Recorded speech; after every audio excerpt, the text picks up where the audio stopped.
اعوذ بالله من الشیطان الرجیم بسم الله الرحمن الرحیم. زه حکیم زاهد د طلحه د بخانه نوشهره نه.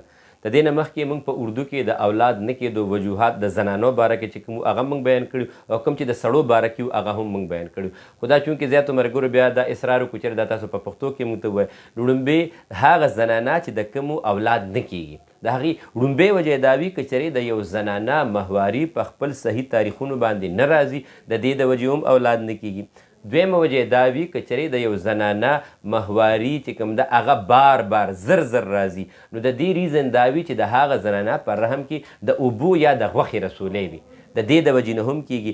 بله وجه دې کې دا وي که چېرې د یو زنانه د کوروالي په ټایم کې د هغې وجود دننه سوځي جلن کوي درد نه سوځېدل که سوځېدل وي نو دې ته اصل کې دې ته ټکسوپلازما وایي په پښتو کې ورته موږ سره مخه وایو په اردو کې ورته اټره وایي. نو که چېرې دغه وجې وي نو د هغې د وجې هم بیا بچي نه کېږي لکه دا د دې غټ وجوهات وي. او دویمه وجه بله وجه دا وي که چېرې د زنانه په وجود کې 50,000 پروجسټون وي په دې کې 500 پروجسټون سپغوس ته راتلل پکاري. نو که چېرې د هغه زنانه دغه 500 پروجسټون رحم ته نه راځي نو د دې وجه وي.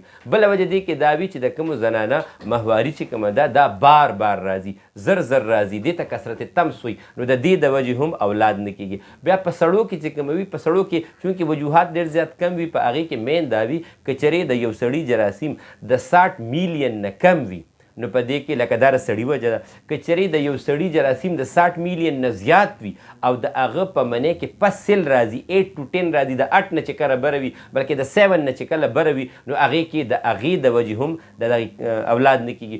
درېیمه وجه په هغې کې بله وجه دې کې دا وي که چېرې د یو سړي اګز نه وي انډې د هغه هګۍ د هغه نه وي نو د دې کې هم بیا بچي نه کېږي. بله وجه دې کې دا وي که چېرې د هغه مني انتهایي نرمه وي که جراثیم د ده تقریبا برابر وي دې کې پروګریسیو وي بیا چې کوم دی کې طاقت والی نو که چېرې د هغه جراثیم برابر وي او پروګریسیو په هغې کې کم وي لکه د منې مقدار یې ډېر زیات کم وي یا ډېر زیات نرم وي نو د هغې د وجې هم بیا په دې کې هم بچي نه کېږي.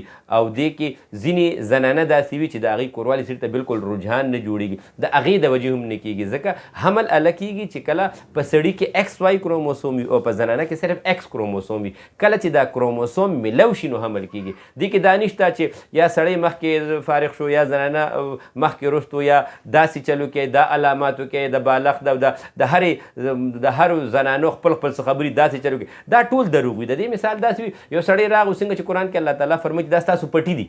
یو سړی راغو او هغه په یو پټي کې تخم داسې په مزه اونستو هم به راخیږي که ښه تیزې اونستو هم به راخیږي او که یو سړی په خپل صحیح پټي کې روان وي او داسې شاته تخم په پټي کې وروړي هم به راخیږي. نو دې کې بیسیک چیز دا وي که چېرې د سړي جراثیم د 60 نه بره وي او د یو زنانه مهواري په خپل صحیح ټایم راځي نو بالکل به حمل کېږي. بله دې کې یو ضروري خبره دا ده دا خلک دا وایي چې که چېرې زنانه چې کله د پیریډ نه ولامبي نو دوی سره فرست 10 ډیز کې ریګولر ملاوېدل پکار دا بالکل غلطه خبره. د هغې وجه دا ده د سړي په وجود کې جراثیم پخېږي په 72 غنټو کې دی به هر 3 दिन بعد ملاوي. که یو سړی هر 3 दिन بعد دی کوروالي سټارټ کړي انشاءالله تعالی الله تعالی په خپل فضل کې د هغې وجه دا ده چې د ده په وجود کې د منې د پخېدو خپل ډیوریشن خپل ټایم چې کوم دی نو هغه 72 غنټې دی.